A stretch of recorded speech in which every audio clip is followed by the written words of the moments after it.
So I got another belt from Ashland Leather out of Chicago. If you haven't heard of them, you should check out their site. I got a wallet from them, when was it, for Christmas, I think, or my birthday for my wife. I mean, obviously told her what I was looking for, but that's over here. I'll talk about this in a moment. This is actually shell cordovan. But, so it had, that wallet I think may have been I think was the first thing I got. It was a gift. And then I bought myself during one of their regular sales a belt.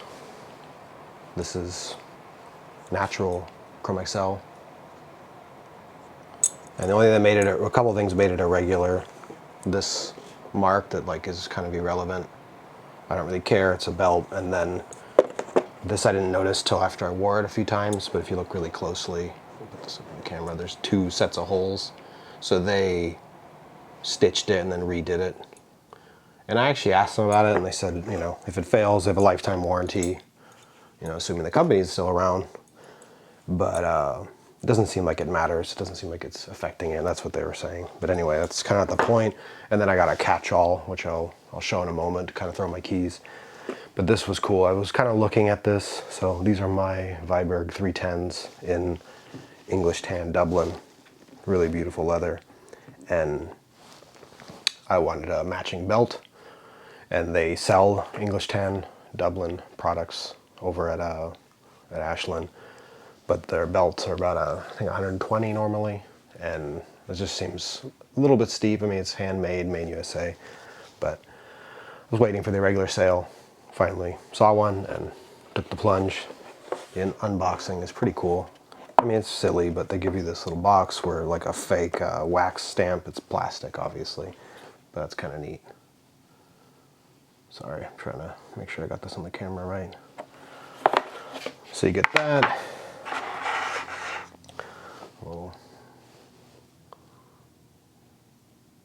Little card. And little cotton thing and a little bag, nothing special, but it's kind of, it just makes the experience a little bit better. But here's the belt. So I took a look at it yesterday before, I looked it over, made sure there was no issue, and I think I found where what makes it an irregular. But as you can see, it's a very good match to these shoes here. So let me show you. It's a little bit darker, but I think it's going to lighten up. But you can see it's very similar. And this is actually, I think, what makes it a regular, is it's very kind of crinkled up, kind of soft where the holes are. And you look at the side, it's not like delaminated or anything. And I don't know, I feel like this happens to belts sort of anyway when you wear them because of where the holes are and stretches and whatnot. This one, let me unravel it. This is kind of what I mean. It's gonna kind of get deformed, misshaped, and wear anyway because that's where all the stress is on a belt. So I'm not too worried about it. I think it looks cool. And honestly, all this wrinkling, if you're watching my other video, reminds me a lot of all the wrinkling on these boots, which initially kind of bugged me a bit. This one's not as bad. Actually, no, this is the worst one. This is the one that has all that really weird wrinkling right there. I don't care about it anymore. These are either my favorite boots, or I kind of toss up between these and my NYX Prospectors, depending on my mood, but they're my two favorite boots. The smell and this kind of orangey brown color is just amazing. These smell so good. And this belt smells the same. So this is definitely a great leather, super thick belt. Sorry, I gotta remember where the focus is. Very thick. Should be pretty durable. Shouldn't stretch too much. I mean, they stretch. This is the natural Chrome XL, and it's it's basically this. I guess it's the same thickness. It stretched a little bit, but it's a belt. They have holes. I think every belt I've ever owned stretched. What I like that Ashland does, that you see some of these companies like Hank's belt, which I'm trying to remember if I think I bought one and returned it, or maybe I never even bought it because of the way they build it. They do the full thickness. Nick's does the same, and I'm gonna try out a Nick's belt. I have it coming. Nick's Handmade Boots makes belts and some accessories. You could see how they like skived this and thinned it out. It just makes this less bulky, because I feel like when you have the full thickness going over both, double, and then you have the belt going through it, you end up with this massive amount of leather kind of all stacked right here, and it just gets kind of ridiculous looking. It sticks out too much. That's just my opinion. So I do appreciate how they thin this out. And it makes it a little bit nicer profile, which, not more like nice dress belts and stuff, but some of these more work belts, they don't seem to do that. Probably because it's more work, or they're prioritizing ultimate strength over kind of aesthetics. But yeah, it's really nice. This one doesn't have any of the issues with any double punched holes, which if they did, I may have potentially been upset. And maybe this little scuff mark could have been part of it, or this, but like it doesn't matter. That's all gonna get worn. God, it smells awesome. So yeah, really happy with this belt. I'm gonna put this on today with these boots and break it in. But I was talking about some other stuff I have. So this is the catch-all. You can tell, you just put your keys in it. Well, that's how I'm using it. Some people put it whatever they want. What I like is they put the back side here. Some junk, some dust in there. They're doing a resin or something, they're saying, but this is like the rough out, if you will, part of the leather. Here's the smooth. This was in a regular product too, and it's because, where was the spot? Oh, it's on the inside. Here. This is why this was a regular. If you see, it's kind of, right there, it's kind of like ugly looking. I don't even care, and I keep it in a drawer like this. So you can't, you'd have to look down inside to see it. And there's the logo. It's kind of, I don't know, to me it makes sense. Like you have the logo forward. Sorry, let me move this focus point. This is not working.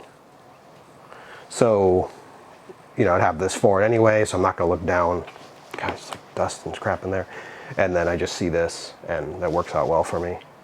And like I said, it's cool because the more durable side, you just throw in your keys, and it's just I don't know, it's a nice thing. It's cool. It's not necessary, but it's fun to have. I also have, like I said, this wallet. This is what they call the reverse.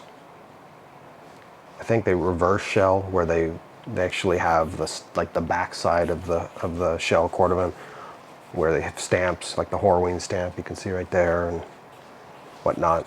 I thought this was really interesting, and then you can see it there too. You see the Horween stamp versus this is the actual, like, this is darker brown, but this is the actual, like smooth side, finished side.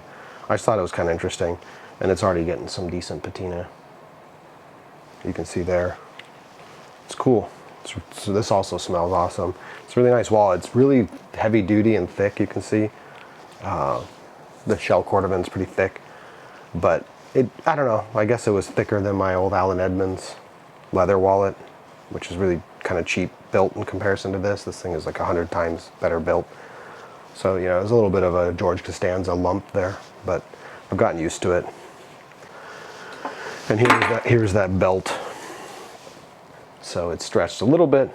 I would say when I first got it, so they tell you how to measure your belt, where you go to the hole you use all the way to the buckle, and based off your pant size, I was supposed to order the size I ordered, and I would say initially on some of my pants that are a little bit thicker, I am still in the center hole, but it's because it's stretched. Now I'm finding on some pants I have to go to one of the inner holes, but that's not the big deal. And it's not like I'm going the wrong way, where I have some of their dress belts and I'm in this hole and it pisses me off because it's kind of like getting too short. So I guess it's better that it's stretched and I'm here. sometimes here, thicker pants, like some thick jeans I have, I can still pull off the middle hole without it being kind of loose. But in some of my thinner, less, thick denim, or I have some Levi's that are like a brown cotton cloth thing. I forget what, it's not a denim, but they're cut like jeans. They're not as thick, so I end up on this hole. Not too big of a deal. I did notice this resin that they're putting on the belt, they don't really do it here. I put a little bit of Obanoffs, but after it absorbed, it kind of looks the same. So that's kind of not a big deal. And then, like I said, the biggest issue with this thing was this double set of holes right there, but it hasn't seemed to fatigue it or anything. You can see they stamp their size. So like I wear a 34 waist pant, and you're supposed to wear a 38 belt, which is weird because I have several 36 belts that still fit, and I'm in the middle hole, so I don't even know what to think. I used to think you just went up 2 from your waist size, but who knows. But yeah, decent belts, check them out. Their prices, like I said, are a little bit steeper. New. I'm not saying they're not worth it.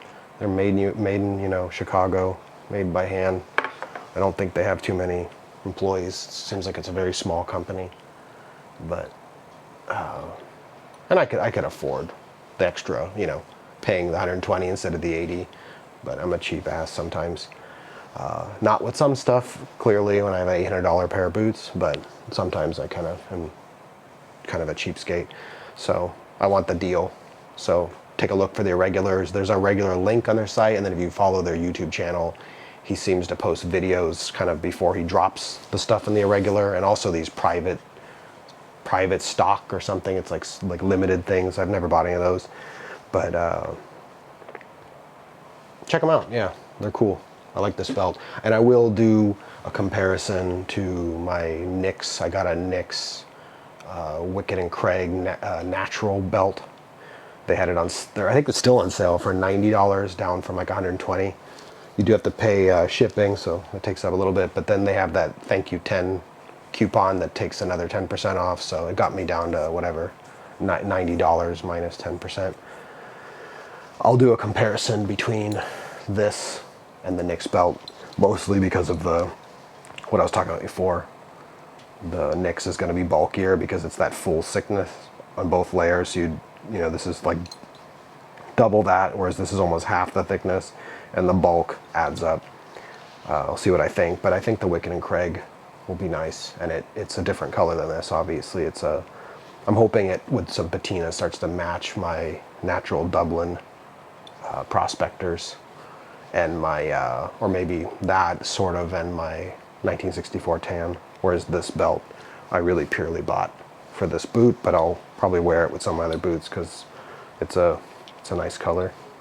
I don't have a belt for every pant. Honestly, I wear this one a lot, and it doesn't really match anything because I only have one pair of natural chrome axle boots, and they're Oak Street dressier boot, so I don't really wear them much anymore. I've been wearing all these PNW boots only these days.